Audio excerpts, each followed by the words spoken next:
We know that the July-August 2024 so-called spontaneous student uprising was neither spontaneous nor students, and it was really a regime change operation. Now, this regime change operation uh, was done by the Jamaat-e-Islami. They were the force behind it within Bangladesh, backed by Pakistan, fully backed by Pakistan, and behind Pakistan were the Western powers.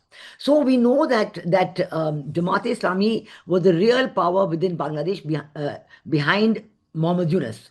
Mohammed Yunus was just a spokesperson for the Jamaat-e-Islami, doing whatever they wanted to do. So the big pressure, the big campaigning, the big force for all these 18 months has been controlled by the Jamaat-e-Islami. They changed the bureaucracy, they changed the administration, the judiciary, the media, all the institutions of democracy were completely altered. The earlier people removed by mobocracy, and Jamaat-e-Islami people came in. So because of this, there was a huge expectation from Jamaat and from the powers that be in Bangladesh and the one backing them. You know that a few days ago a transcript came in the Washington Post of a conversation between an American diplomat and certain Bangladeshi journalists. A message in favor of Jamaat-e-Islami. America was supporting Jamaat-e-Islami. So the expectation has always been that it will be the Jamaat-e-Islami coming to power. And we saw so many of the impact of this within Bangladesh society, a kind of moral police telling women what to wear, what not to wear. They cannot wear the bindi, they cannot wear the teep.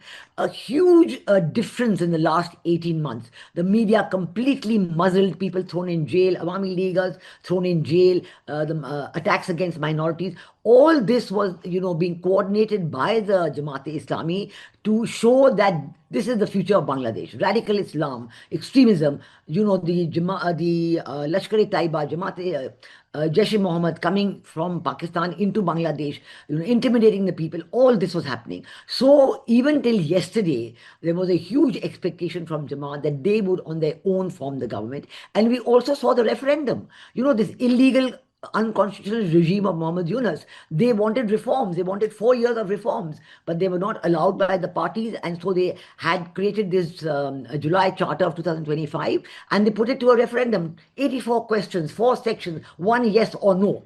And with this, they wanted to convert this present election into an election for a constituent assembly, change the entire constitution of Bangladesh. Bring in, they wanted really to have a much more stronger presidential form of government. And even though the Jamaat-e-Islami said they don't want Sharia law, they really wanted a much more radical society. In the face of all this, even though the voter turnout, we all know, has been low, but in the face of all this, for the people of Bangladesh to reject a more radicalized Bangladesh, to reject what the Jamaat-e-Islami stood for, and to give a 2/3 majority to the BNP, as a democratic force within Bangladesh. We know that the BNP is in favor of the liberation war values. President Zia Rahman was, very much a freedom fighter. I know that during the alliance government of 2001, 2006, the BNP was in partnership with the Jamaat-e-Islami, and because of this, you had a very different kind of a regime. You had Pakistan breathing down the neck of that government. But today, because the Jamaat-e-Islami has been completely rejected and the BNP had been given a 2/3 majority, a clear mandate, I see this as a reaffirmation of the people of Bangladesh supporting democratic values.